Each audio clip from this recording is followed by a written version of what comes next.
Bonjour bien-aimés dans le Seigneur, que Dieu vous bénisse. Une nouvelle identité de Christ qui donne à une nouvelle identité de nous-mêmes, ses disciples. Romains chapitre 8, du verset 16 au verset 17. L'Esprit lui-même rend témoignage à notre esprit que nous sommes enfants de Dieu. Or, si nous sommes enfants de Dieu, nous sommes héritiers aussi. Nous sommes aussi héritiers. Héritiers de Dieu et co-héritiers de Christ, si toutefois nous souffrons avec lui, afin d'être glorifiés avec lui. Quand la Bible dit que nous sommes co-héritiers avec Christ, cela signifie que Christ est héritier de Dieu et nous, ses disciples, nous sommes héritier de Dieu aussi, bien-aimés dans le Seigneur. Toi qui as cru en Jésus, tu es héritier de Dieu. Comme moi, je suis héritier de Dieu. Et si nous sommes héritiers de Dieu, comme nous l'avons lu, c'est parce que nous sommes enfants de Dieu. Amen. Et si nous sommes enfants, nous sommes aussi héritiers. Selon la loi de succession, tout enfant est naturellement l'héritier de son père. Et en Israël, d'après la loi de Moïse, les biens d'un homme se partageaient après sa mort entre ses fils. L'aîné recevait le double de ce qui était partagé au cadet. Tout enfant devait hériter de son père.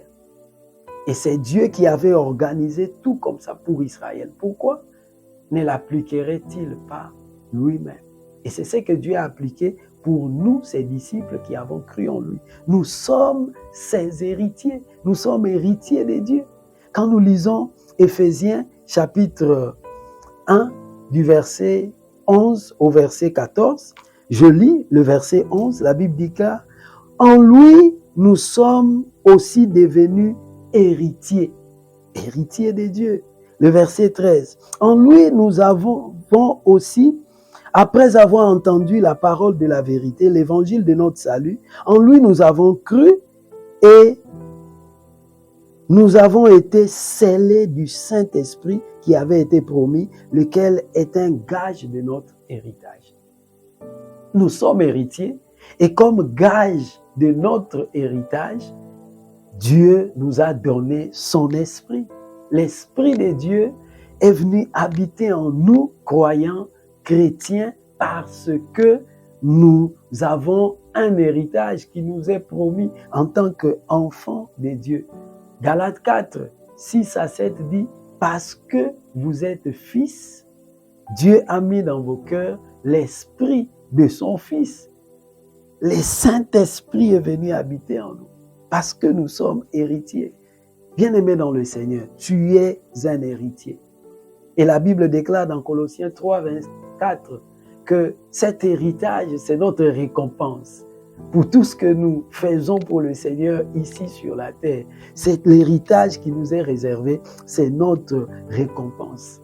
Et 1 Pierre chapitre 1, 3 à 6 déclare que Dieu nous a sauvés en Jésus pour un héritage qui ne peut ni se corrompre, ni s'essuyer, ni se flétrir. C'est une réalité, c'est une vérité. Nous avons un héritage en Christ. Et cet héritage est riche, bien-aimé. Dans Éphésiens 1, 18, Paul déclare ceci. Il dit, je voudrais que vous ayez la révélation. La révélation de quoi? De la richesse, de la gloire de son héritage qu'il vous réserve. C'est un héritage glorieux. Et nous allons découvrir au cours du numéro prochain. Que Dieu vous bénisse. Amen.